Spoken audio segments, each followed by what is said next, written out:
Alors voilà, je suis sœur Anne-Colette aujourd'hui. Avant, c'était Anne tout court. Je viens de faire mes vœux perpétuels dans la congrégation des filles de des douleurs. J'étais institutrice. Et puis, au fil des années, je sentais que j'étais plus trop dans mon créneau.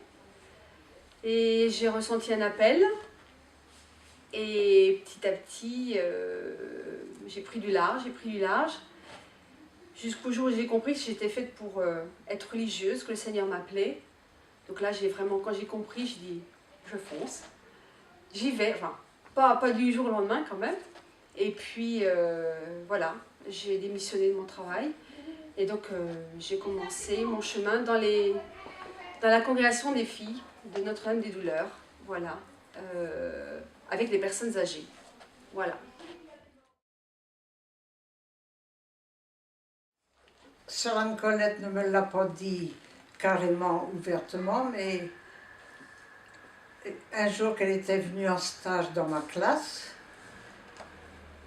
je lui ai donc réservé une chambre, très modeste, très sobre, avec un grand Christ. Il faut dire, je suis religieuse moi-même. Ce qui fait qu'elle m'a dit, tu sais, un jour j'aurai une chambre comme celle-là. Donc j'en ai conclu avec le temps qu'elle serait devenue religieuse, envers et contre tout. Alors, je trouvais qu'elle ne faisait pas trop religieuse, justement. Et c'est ça qui m'a plu dans sa vocation. L'annonce de son choix m'a beaucoup surprise. Ça m'a beaucoup travaillé. J'ai mis du temps à l'accepter. Mais bon, c'est son choix, donc on respecte son choix. Voilà. Donc moi, j'étais assez surpris également, parce que je savais que Mathieu était sensible à la religion, mais je n'avais pas imaginé qu'elle aurait pu aller jusqu'à s'engager à ce point-là, quoi. Donc, moi, sinon, maintenant, je te sens heureux, c'est là l'essentiel, quoi. C'est ça qui est important, le reste, bon. C'est difficile quand même, parce qu'on se dit, ben, on va moins la voir. C'est un peu... Bon, ça nous frustre un peu, mais bon, la savoir heureuse, on est heureux aussi. Elle s'occupait de beaucoup de choses, mais on ne pensait pas qu'elle était religieuse.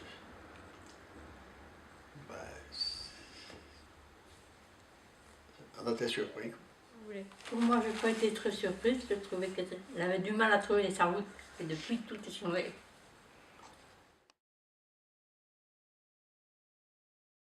Maintenant, nous avons quand même accepté, parce que c'est quand même annoncé depuis longtemps. Et on sait bien qu'il y aura des jours, elle sera loin.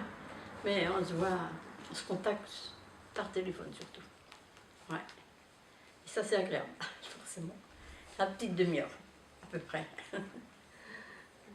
Et voilà, c'est vrai qu'elle nous manquera toujours, mais c'est normal. Hein. C'est la vie. On accepte. Je dirais plutôt que c'est sereinement. J'envisage la suite sereinement parce que elle est partie sur quelque chose qu'elle a choisi, qu'elle a longtemps mûri, que c'est pas un coup de tête et que du coup, voilà, je suis sa voix et c'est bien l'essentiel de la vie. Voilà. Je la trouve courageuse parce qu'aujourd'hui, ce genre d'engagement n'est pas commun et il est difficile au milieu de tous les attraits du monde qu'il faut aller souvent à contre-courant. À la célébration, il y avait beaucoup d'émotions et comme moi je suis en face comme prêtre, je voyais des amis, des parents et tout ça. Ouf, dur. Mais bien.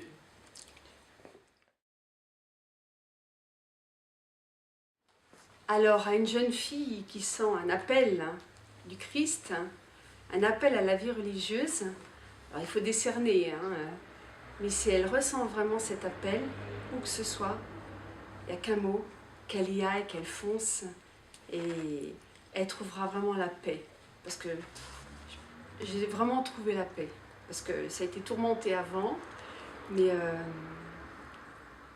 il y aura des tourmentes après aussi, hein. Je ne suis pas déconnectée de la vie réelle, Mais j'ai envie de dire, c'est la valeur sûre, quoi. C'est la valeur top. Malgré, voilà, je ne sais pas ce qui va se passer, hein, on n'est jamais sûr de rien, mais vraiment, vas-y. Vas-y. Dynamique, déterminée. Volontaire et dévouée. Je l'ai toujours connue entreprenante et toujours tournée vers les autres. Elle m'avait dit, il faut que je fasse quelque chose de beau dans ma vie.